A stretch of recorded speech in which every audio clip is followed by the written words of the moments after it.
Alors, bonjour chers abonnés, j'espère que vous allez bien. Moi, ça va bien. Donc, je vais renouer avec mes présentations que j'ai l'habitude de faire samedi matin. Le temps un peu gris, mais ça n'empêche pas de marcher. Donc là, je m'en vais prendre ma marche matinale. Et pendant que je la fais, je tiens à vous dire ceci.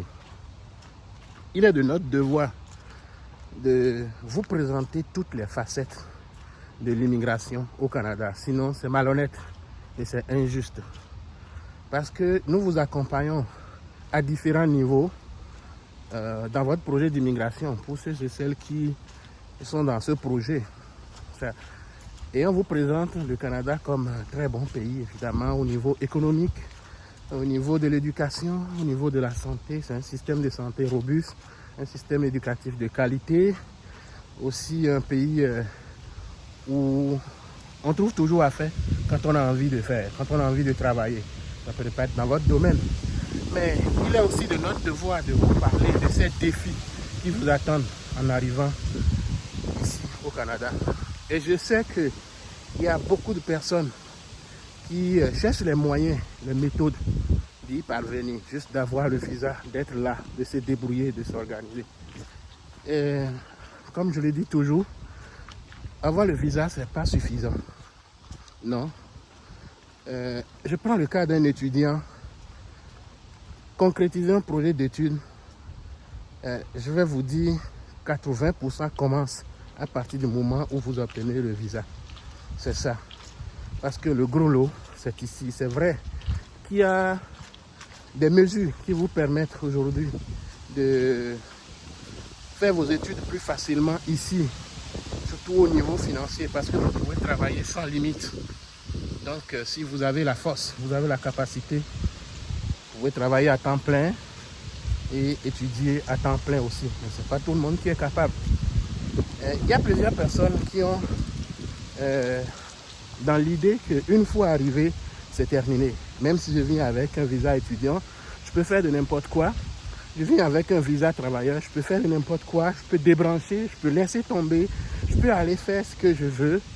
Mais ce n'est pas comme ça. Parce que, regardez, tout visa que vous obtenez, tout permis que vous obtenez est assorti de conditions. Et si vous ne respectez pas ces conditions, vous perdez votre liberté. Vous perdez vos droits que vous avez, que vous aurez dans le futur sur l'immigration. Il y a peut-être des enfants qui vous attendent en arrière, une femme, un homme, un mari qui vous attend en arrière et qui sait qu'à la fin des études, oui, vous allez pouvoir les déplacer ici, vous allez pouvoir leur donner la main. Mais sachez ceci, si vous ne respectez pas les règles, déjà en commençant avec votre permis de travail ou permis d'études, ça ne sera pas facile.